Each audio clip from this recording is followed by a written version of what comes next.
How many people in this audience believe in the idea that the way you think has some effect on your life? That your thoughts are intimately connected to your future? How many people think that? So your thoughts in some way create your reality. You believe that? So how many people in this audience have a clear vision of their future? You see, you think 60 to 70,000 thoughts in one day. Out of those 60 to 70,000 thoughts that you think in one day, 90% of those thoughts are the same thoughts as the day before. So if you believe that your thoughts somehow are connected to your life, then the same thoughts always lead to the same choices. The same choices always lead to the same behaviors. The same behaviors create the same experiences, and the same experiences produce the same emotions. And those very same emotions drive the very same thoughts. And your biology, your neurocircuitry, your neurochemistry, your neurohormones, and even your genetic expression is equal to how you think, how you act, and how you feel. And how you think, how you act, and how you feel is called your personality. And your personality creates your personal reality. That's it. So then, if you wanted to create a new personal reality, a new life, then you would have to start thinking about what you've been thinking about and change it. You would have to become aware of your unconscious thoughts and observe them. You would have to pay attention to your automatic habits and behaviors and modify them. And you would have to look at the emotions you live by every single day that are connected to your past and decide if those emotions belong in your future. You see, most people try to create a new personal reality as the same personality, and it doesn't work. You literally have to become someone else. So your brain is organized to reflect everything you know in your life. Your brain is a record of the past. It's an artifact of all the things you've learned and experienced to this moment.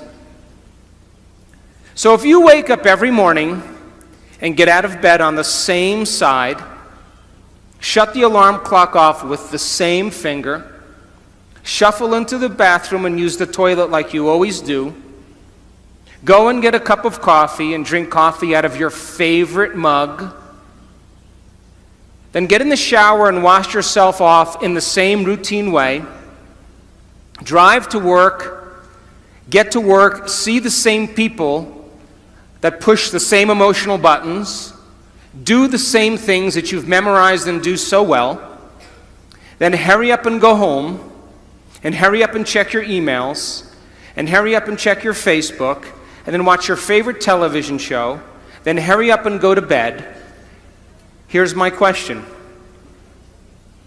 Did your brain change at all that day? We could say that you were thinking the same thoughts, performing the same unconscious actions, living by the same emotions, but secretly expecting your life to change. So there's a principle in neuroscience. And the principle says, nerve cells that fire together wire together. So if you're thinking the same thoughts, making the same choices, demonstrating the same behaviors, reproducing the same experiences that stamp the same networks of neurons into the same patterns, and then produce the same emotions, you're going to hardwire your brain into a very finite signature. Because as you fire and wire the same circuits in the same way, those circuits begin to become more connected. And by the time you're 35 years old, this is science now, we become a set of memorized behaviors, unconscious habits, automatic emotional reactions, beliefs and perceptions, and even attitudes that function just like a computer program. And if you do something over and over and over again, the repetition of those actions over time conditions your body to know how to do it better than your mind. And a habit is when your body knows better than your mind, where you've done something so many times that the body now knows how to do it better than the brain. And so 95% of most people's behaviors, attitudes, thoughts, beliefs, emotional reactions are subconscious programs. So why is that important? Because you're here this week to learn new information. And every time you learn something new, you make new connections in your brain. That's what learning is. Learning is forging new synaptic connections. Physical evidence as a result of your interaction in the environment and the footprints of consciousness is called learning, making new connections. And the Nobel Prize laureate Kandel in the year 2000 found that when people learned one bit of information, they doubled the number of connections in their brain from 1,300 connections to 2,600 connections. But if they didn't review that information, if they couldn't repeat it, if they couldn't remember it, those circuits pruned apart in hours or days.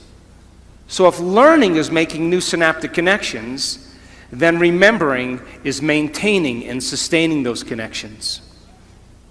And you are here this week to learn vital information about creating a future and be defined by a vision of the future instead of the memories of the past.